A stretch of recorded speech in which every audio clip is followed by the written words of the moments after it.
अल्हम्दुलिल्लाहि वकफ़ा वस्सलातु वस्सलामु अला मन ला नबिय्य बअदा। अम्मा बअदु फ़अऊज़ु बिल्लाहि मिनश शैतानिर रजीम। बिस्मिल्लाहिर रहमानिर रहीम।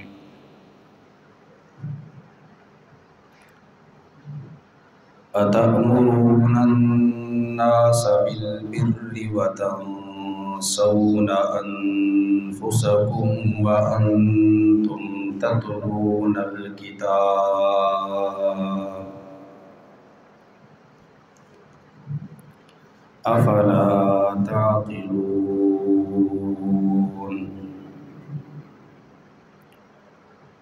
सदक़ल्लाहुल अज़ीम व सदक़ रसूलुहुन नबियुल करीम व नहनु अला ज़ालिका लमिनश शाहिदीन वश्शाकिरीन वल्हम्दुलिल्लाहि रब्बिल आलमीन।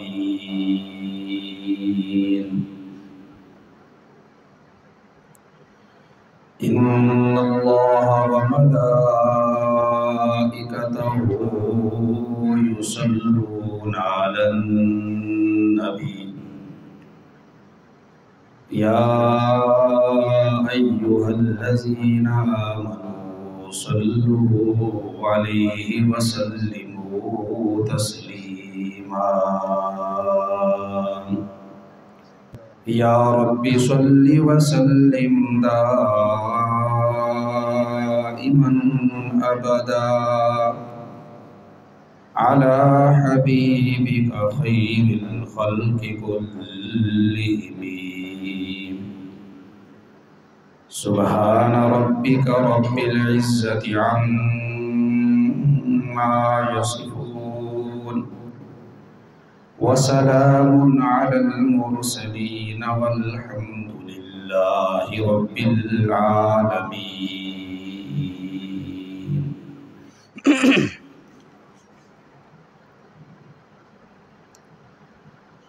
लायके सत्ताज़ीम मुक़ाबले एहतराम बुज़ुर्गों, दोस्तों और साथियों,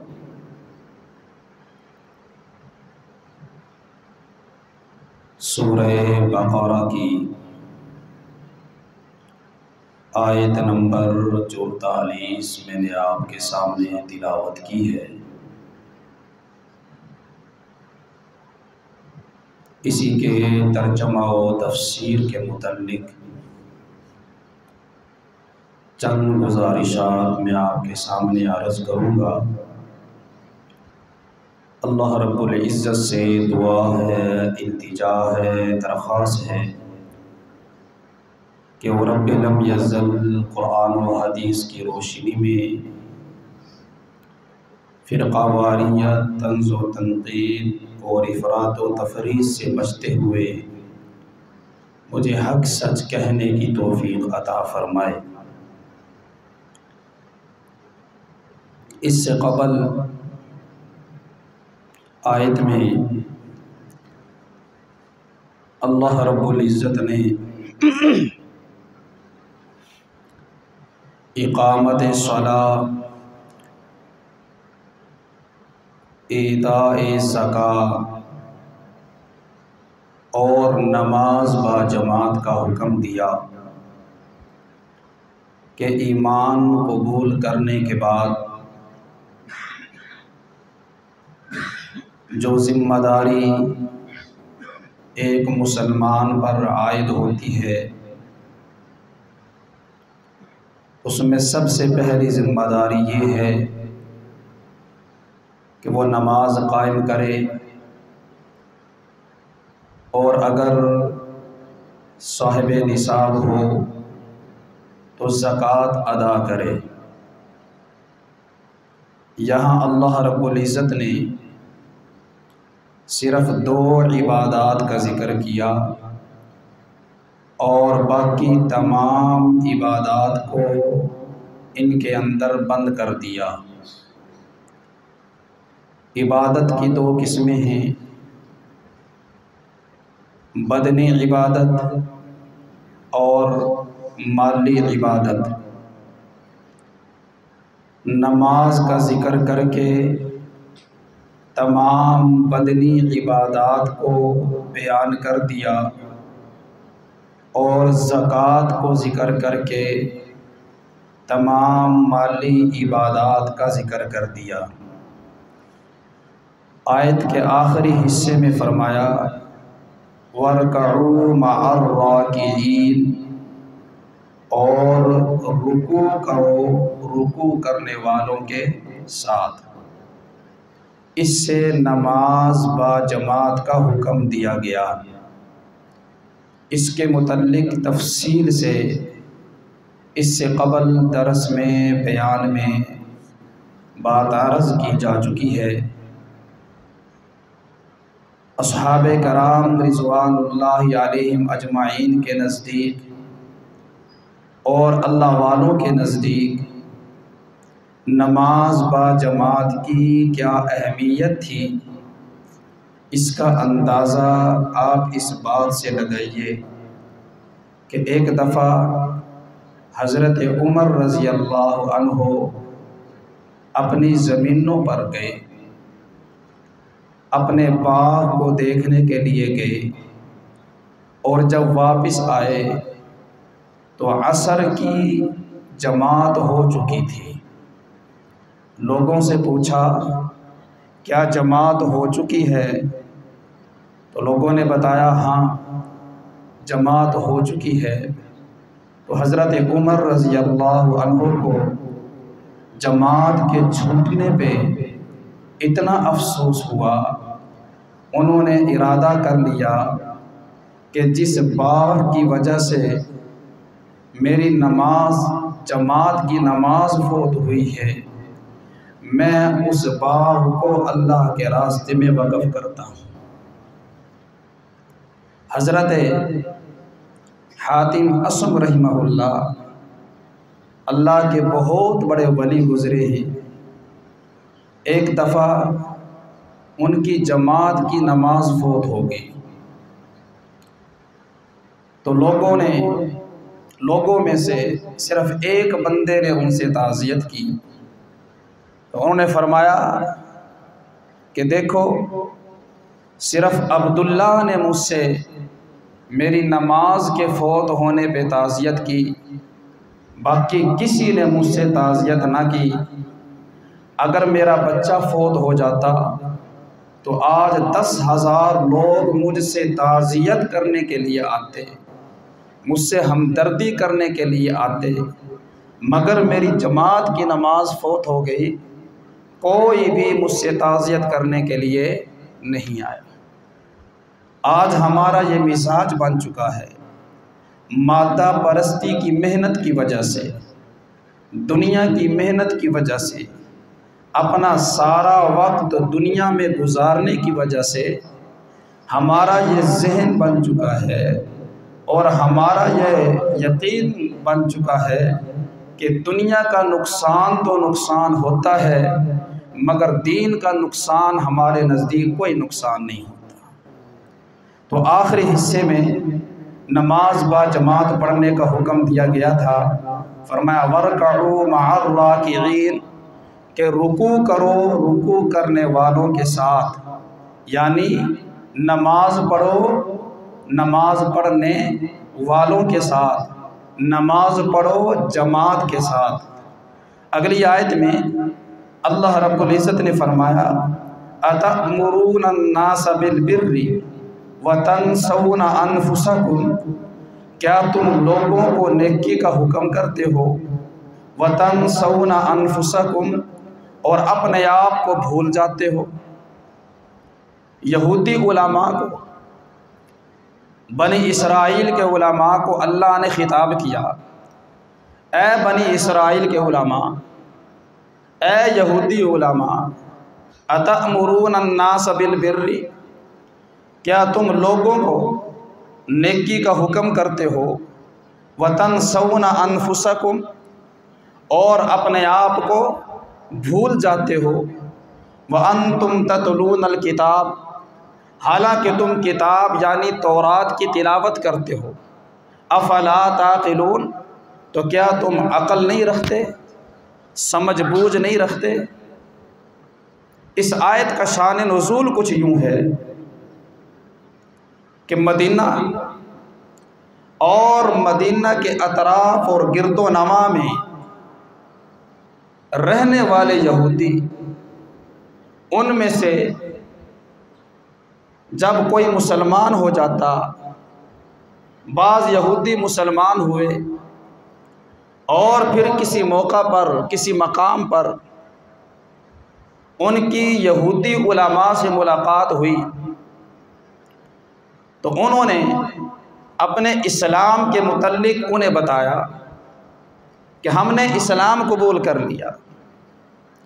तो यहूदी उलमा ने उन्हें कहा कि तुमने बहुत अच्छा किया, इस्लाम कबूल करके तुमने बहुत अच्छा किया, इसलिए कि इस्लाम अल्लाह का सच्चा दीन है, हज़रत मोहम्मद सल्लल्लाहु अलैहि वसल्लम अल्लाह के सच्चे रसूल हैं, और ये कुरान अल्लाह की सच्ची और बरहक किताब है। तुमने बहुत अच्छा किया जो दीन इस्लाम को इख्तियार कर लिया, जो हुजूर पे ईमान ले आए। और बाज़ रिवायात में ये आता है कि वो अपने करीबी रिश्तेदारों को, अपने करीबी मुतअल्लिक़ीन को निजी महफ़िलों में ये कहा करते थे कि दीन सच्चा मज़हब है, हुजूर सल्लल्लाहु अलैहि वसल्लम अल्लाह के सच्चे रसूल हैं, और ये कुरान अल्लाह की सच्ची किताब है, तुम इस दीन को कबूल कर लो, हुजूर पे ईमान ले आओ। तो फिर वो लोग कहा करते थे कि हमें तो तुम कहते हो कि तुमने बहुत अच्छा किया, इस्लाम कबूल करके हुजूर पे ईमान लाके तुमने बहुत अच्छा किया। उनके रिश्तेदार कहा करते कि हमें तो तुम तलकीन कर रहे हो, हमें तो तुम इस्लाम को कबूल करने का, दीन इस्लाम को इख्तियार करने का हुक्म देते हो, मगर ख़ुद कबूल क्यों नहीं करते, खुद कबूल क्यों नहीं करते। तो वो आगे से कह देते कि हमारी कुछ मजबूरियां हैं जिसकी वजह से हम दीन इस्लाम को इख्तियार नहीं कर सकते। उनकी क्या मजबूरी थी, वो क्या वजूहात थी कि जिसकी वजह से वो इस्लाम कबूल नहीं कर सकते थे। उलमा मुफस्सिरीन फरमाते हैं कि दो चीज़ें हैं कि जिनकी वजह से वो इस्लाम कबूल नहीं करते थे। नंबर एक हुब्बे जा, और नंबर दो हुब्बे माल। हुब्बे जा यानी मकाम और ओहदे की मोहब्बत। वो ये समझते थे कि अगर हमने इस्लाम कबूल कर लिया और हम हुजूर अलैहिस्सलाम पे ईमान ले आए, तो फिर यहूदियों में ये जो मकाम हमें हासिल है, यहूदियों में ये जो ओहदा हमें हासिल है, ये जो यहूदियों की लीडरी, मजहबी रहनुमाई, क़यादत और सियादत, और ये जो गद्दी और मशाइखियत हमें हासिल है, फिर हमसे ये छूट जाएगी। ये हुब्बे जा। दूसरी चीज़ हुब्बे माल। वो ये समझते थे माल की मोहब्बत, उन्हें ये खौफ और ख़तरा था कि अगर हमने इस्लाम कबूल कर लिया, हम हुजूर पे ईमान ले आए और दीन इस्लाम को इख्तियार कर लिया, तो फिर मुख्तलिफ हिल्लू बहानों से हम जो लोगों से ये नजराने और चंदे वसूल करते हैं और अपनी किताब की गलत ताबीरात और गलत तावीलात और तशरीहात करके लोगों से जो माल बटोरते हैं, फिर ये सारा के सारा सिलसिला ख़त्म हो जाएगा। तो ये दो चीज़ें थी, हुब्बे माल और हुब्बे जा, मकाम और ओहदे का लालच और माल और दौलत के छिन जाने का खौफ और ख़तरा। ये वो दो चीज़ें थी जो यहूदी उलमा को इस्लाम कबूल करने नहीं देती थी। और बाज़ को तअस्सुब था, बाज़ को तअस्सुब था कि नबी पाक सल्लल्लाहु अलैहि वसल्लम बनी इसराइल के बजाय बनी इस्माइल में से क्यों आए हैं। तो बहरहाल ये वो दो ऐसी चीज़ें हैं और ऐसी सिफ़ात हैं जो बड़ी ख़तरनाक हैं। आज अल्लाह माफ़ फरमाए, हमारे अंदर भी यही दो चीज़ें पाई जाती हैं, हुब्बे जा और हुब्बे माल, मकाम, ओहदे और स्टेटस का लालच कि अगर मैंने दीन को कबूल कर लिया, कबूल तो अल्हम्दुलिल्लाह हमने किया हुआ है, अगर मैं दीन के ऊपर आ गया और मैंने दीन के मुताबिक ज़िंदगी को गुजारना शुरू किया, फिर ये मौज मस्ती की ज़िंदगी छोड़नी पड़ेगी। पता नहीं फिर मेरे पास ये चौधराहट रहेगी कि नहीं रहेगी, पता नहीं फिर मेरे पास ये गद्दियाँ रहेंगी कि नहीं रहेंगी। हुब्बे माल, इस बात का खौफ कि अगर मैं हुजूर की बताई हुई सुन्नत के मुताबिक, हुजूर के बताए हुए अहकाम और तरीक़े के मुताबिक दुकानदारी करने लगा, तिजारत कारोबार करने लगा, अपने मुल्क की मईशत को चलाने लगा, तो फिर मेरा नुकसान होगा, मेरे रुपए पैसे का नुकसान होगा, मुझे धोखाबाजी छोड़नी पड़ेगी, मुझे ख़यानत छोड़नी पड़ेगी, मुझे बददियानती छोड़नी पड़ेगी, और सबसे बढ़कर हमें ये सूद और रिश्वत लेना देना छोड़ना पड़ेगा। आज लोग कहते हैं, हमारे बड़े कहते हैं, हमारे मुल्क के बड़े, कि जिस सूद के बग़ैर मईशत नहीं चल सकती। हालांकि हमारे आइन में लिखा हुआ है कि सूद को ख़त्म किया जाएगा, हमारी अदालतों के फ़ैसले मौजूद हैं कि सूद की लानत को मुल्क से ख़त्म किया जाए, मगर हमारे अरबाब इख्तियार ये करने को तैयार नहीं है। वजह खौफ है, डर है।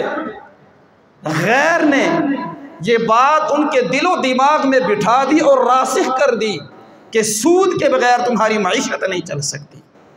सिर्फ अरबाब इख्तियार नहीं, आज मेरा और आपका भी यही यकीन बन चुका है कि इस दो नंबरी के बगैर हमारा धंधा नहीं चल सकता, मिलावट धोखे फराड के बगैर हमारा कारोबार नहीं चल सकता। यही वो हुब्बे माल है जो हमें दीन पर आने नहीं देता, जो हमें दीन के मुताबिक ज़िंदगी गुजारने नहीं देता।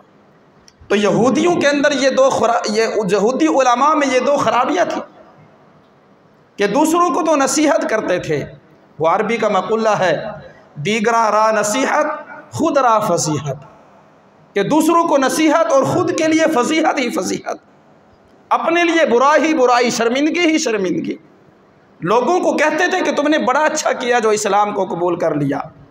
अपने मुतल्लिकीन को हुक्म किया करते थे निजी महफिलों के अंदर बैठ के, अपने रिश्तेदारों को कहा करते थे कि तुम इस्लाम को कबूल कर लो, मगर ख़ुद इस्लाम कबूल नहीं करते थे।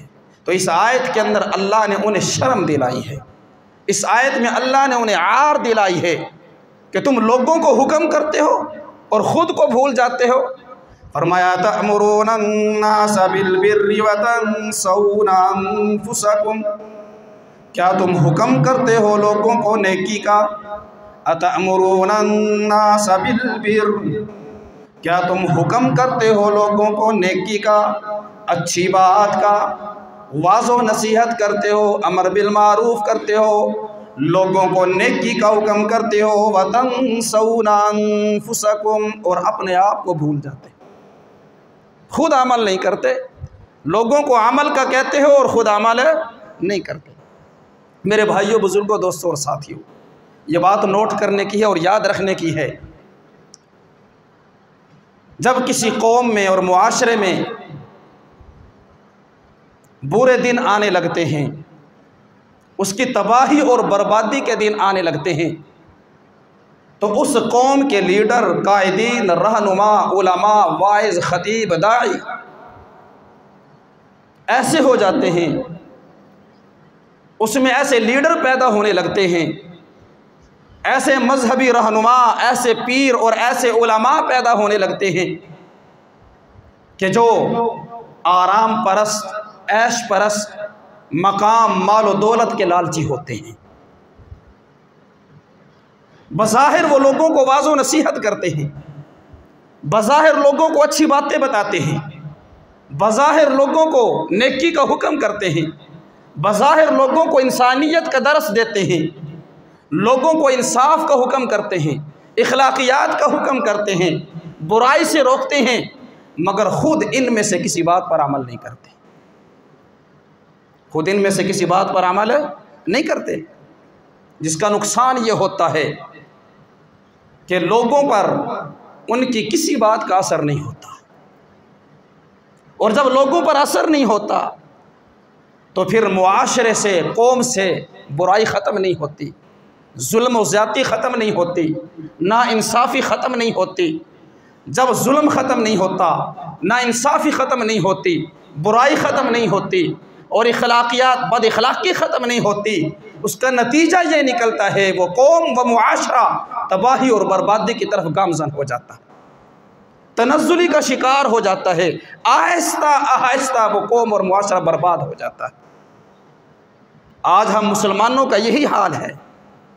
पूरी दुनिया के अंदर तकरीबन 2 अरब के करीब हम मुसलमान हैं। कितने? 2 अरब के करीब हम मुसलमानों की तादाद है, मगर हाल क्या है? हर तरफ बर्बादी ही बर्बादी, हर तरफ तबाही ही तबाही, हर तरफ तनज़्ज़ुली ही तनज़्ज़ुली।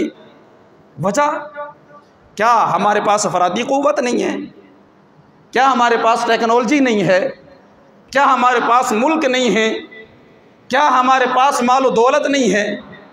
क्या हमारे पास खजानों के अंबार नहीं हैं? हर चीज़ हमारे पास है, लोग हमारे पास, असलहा हमारे पास, मुल्क हमारे पास, हुकूमतें हमारे पास और दौलत के अंबार हमारे पास हैं, मगर इसके बावजूद बर्बादी क्यों है? इसके बावजूद तनज़्ज़ुली क्यों है? बर्बादी का तो ये आलम है कि आज 2 अरब के करीब होने के बावजूद हम अपनी किताब कुरान मजीद को जलने से नहीं बचा सकते, अपनी किताब को नहीं बचा सकते। बर्बादी का आलम यह है कि नबी करीम रऊफ़ुर रहीम सल्लल्लाहु अलैहि वसल्लम के खाके और हुजूर की तौहीन होने से हम नहीं बचा सकते, लोगों को हुजूर की तौहीन से नहीं रोक सकते, खाके बनने से नहीं रोक सकते। इससे बड़ी बर्बादी और क्या हो सकती है?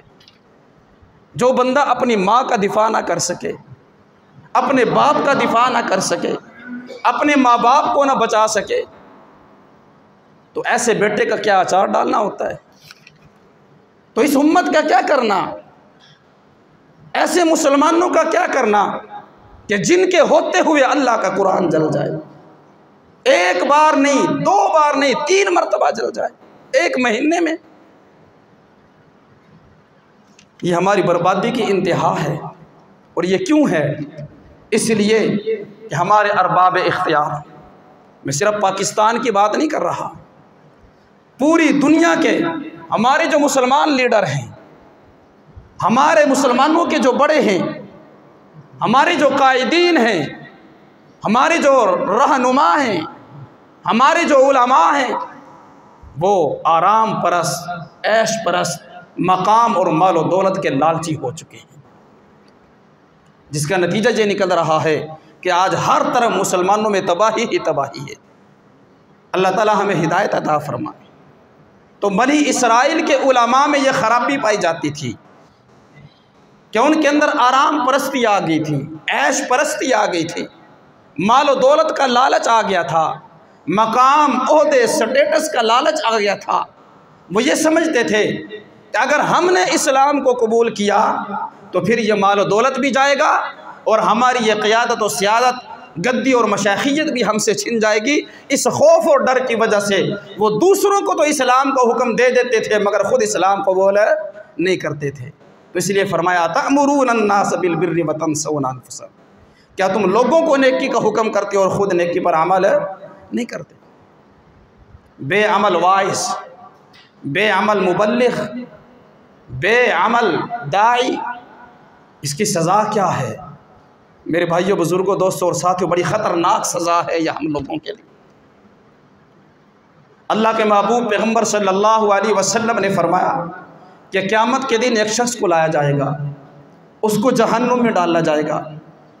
जब उसको जहन्नुम में डाला जाएगा तो उसकी अंतड़ियाँ बाहर आ जाएंगी और फिर वो जहन्नुम में अपनी अंतड़ियों के गिर्द इस तरह घूमेगा जिस तरह कोई जानवर गधा चक्की के गिर्द घूमता है। अहले जन्नत उसके पास आएंगे और आकर कहेंगे, क्या तुम वही नहीं हो जो हमें दीन की बात सुनाया करते थे, जो हमें अच्छी बातों का हुक्म किया करते थे, हमें वाज़ो नसीहत किया करते थे, हमें अमर बिल मारूफ और नही अनिल मुनकर किया करते थे, हमें दावत व तबलीग किया करते थे, हमें इंसानियत का दर्स दिया करते थे, क्या तुम वही नहीं हो जो हमें बुराई से रोकते थे? वो कहेगा, हाँ मैं वही हूँ, लेकिन मेरा हाल ये था कि मैं लोगों को तो बुराई से रोकता था मगर ख़ुद बुराई से नहीं रुकता था, लोगों को नेकी का हुक्म देता था मगर ख़ुद नेकी पे अमल नहीं करता था। उसका अंजाम ये हुआ कि आज अल्लाह ने मुझे जहन्नुम में डाल दिया। एक हदीस में नबी पाक सल्लल्लाहु अलैहि वसल्लम ने फरमाया कि बेअमल वाइज़, बेअमल ख़तीब आलिम और बेअमल दाई की मिसाल उस शम्मा की सी है कि जो दूसरों को तो रोशनी पहुंचाती है मगर ख़ुद आग में जल जल कर अपने आप को तबाह कर लेती है। इसी तरह जो बेअमल वाइज़ होता है वो अपने वाइज़ से दूसरों को रोशनी पहुंचाता है, बेअमल आलिम अपने इल्म से दूसरों को राह दिखाता है, बेअमल दाई अपनी दावत से दूसरों को अच्छी बात का हुक्म करता है मगर ख़ुद अमल ना करने की वजह से जहन्नुम में जाके सड़ता है। और नबी पाक सल्लल्लाहु अलैहि वसल्लम ने फरमाया कि मेराज की रात मेरा गुज़र कुछ ऐसे लोगों पर से हुआ कि जिनके मुंह को, जबड़ों को जहन्नुम की कैंचियों से कुतरा जा रहा था। मैंने पूछा कि ये कौन लोग हैं? मुझे बताया गया, हुजूर ये वो लोग हैं, ये वो बेअमल वाइज़, बेअमल आलिम, बेअमल ख़तीब और बेअमल दाई और मुबल्लिग हैं कि जो लोगों को तो एक अच्छी बात को हुक्म करते थे मगर उस पर ख़ुद अमल नहीं किया करते थे, लोगों को बुराई से बचाते थे मगर ख़ुद बुराई से नहीं बचते थे, लोगों को इंसानियत का दर्स दिया करते थे मगर ख़ुद इस पे अमल नहीं करते थे, लोगों को इंसाफ का हुक्म करते थे मगर ख़ुद बेइंसाफ़ी से काम लेते थे। अब यहाँ सवाल पैदा होता है, तो फिर क्या बेअमल आदमी को वाज़ो नसीहत नहीं करनी चाहिए? बेअमल आदमी को वाज़ो नसीहत नहीं करनी चाहिए? बेअमल आदमी को तबलीग नहीं करनी चाहिए? बेअमल आदमी को अच्छी बातों का हुक्म नहीं करना चाहिए? जवाब ये है कि करना चाहिए। जवाब क्या है? करना चाहिए। और करना चाहिए नहीं बल्कि ज़रूर भी ज़रूर करे, इसलिए कि ये दो अलग अलग हुक्म हैं, ये दो अलग मुस्तकिल नेकियां हैं। अमर बिल मारूफ और नही अनिल मुनकर करना ये अलग हुक्म है और अच्छी बात पर अमल करना ये अलग हुक्म है। अमर बिल मारूफ और नही अनिल मुनकर करना ये मुस्तकिल नेकी है, एक अलग नेकी है, और अच्छी बात पे अमल करना ये अलग नेकी है। अब ये नहीं हो सकता कि एक नेकी ना करने की वजह से दूसरी नेकी भी ना की जाए। इससे ये लाजिम नहीं आता कि अगर एक आदमी रोज़े नहीं रखता तो वो नमाज भी ना पढ़े और ये उज़र कर दे क्योंकि मैं रोज़े ना रखता तो इस वजह से मैं नमाज भी ना पढ़ता। तो एक नेकी के छोड़ने से दूसरी नेकी को छोड़ा नहीं जा सकता। जो आदमी नमाज नहीं पढ़ता उससे ये लाजिम नहीं आता कि वो किसी को नमाज पढ़ने की नसीहत भी नहीं कर सकता, नमाज पढ़ने की तलकीन भी नहीं कर सकता। नहीं करना चाहिए, इसलिए कि नमाज पढ़ना अलग नेकी है और नमाज पढ़ने की दावत देना ये अलग नेकी है। अगर वो दोनों ही छोड़ देगा तो दो अलग हुक्मों को छोड़ने की वजह से गुनाहगार होगा। हज़रत सईद बिन जुबैर रहिमहुल्लाह फरमाते हैं कि बेअमल आदमी को नेकी का हुक्म करने से रुकना नहीं चाहिए, इसलिए कि शैतान तो यही चाहता है, शैतान तो यही चाहता है, बेअमल आदमी के दिल में यही गलतफहमी पैदा करता है कि तू आप गुनाहगार हैं, तू क्या लोगों को अच्छी बातों का हुक्म करेगा। शैतान यही चाहते हैं कि लोगों को अमर बिल मारूफ और नही अनिल मुनकर करने से रोक दे।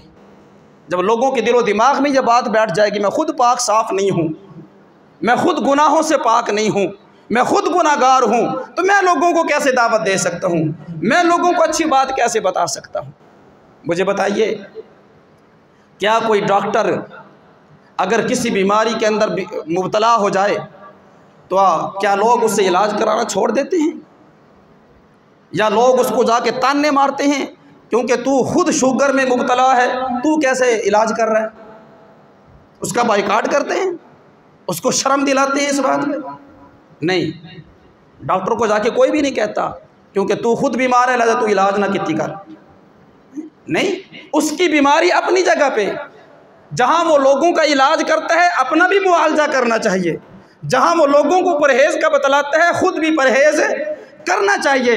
खुद इलाज अपना करेगा, खुद परहेज़ करेगा तो उसी के लिए अच्छा होगा, मगर खुद अपनी बद परहेज़ी की वजह से और अपना इलाज ना करने की वजह से वो लोगों के इलाज से नहीं रोक सकता, वो लोगों को बद परहेज़ी से नहीं रोक सकता, मना नहीं कर सकता, बल्कि परहेज़ का हुक्म दे। अगर आदमी ये सोच के बैठ जाए कि जब मैं गुनाहों से पाक साफ़ होऊंगा फिर मैं वाज करूंगा, फिर मैं लोगों को नसीहत करूंगा, फिर मैं लोगों को अच्छी बात का हुक्म करूंगा, तो फिर दुनिया के अंदर कोई भी दावत व तबलीग करने वाला नहीं होगा, कोई भी अच्छी बात का हुक्म करने वाला नहीं होगा, कोई भी अमर बिल मारूफ और नही अनिल मुनकर करने वाला नहीं होगा। इसलिए कि अंबिया अलैहिमुस्सलातु वस्सलाम के अलावा कोई भी इंसान गुनाहों से पाक नहीं है। हर बंदे में कोई ना कोई गुनाह, कोई ना कोई बुराई पाई जाती है। तो अगर ये सोच समझ के हम बैठ जाएं, अब मैं जो यहाँ पे बैठ के वाज़ व नसीहत झाड़ रहा हूँ तो आपका क्या ख्याल है मैं गुनाहों से पाक हूँ?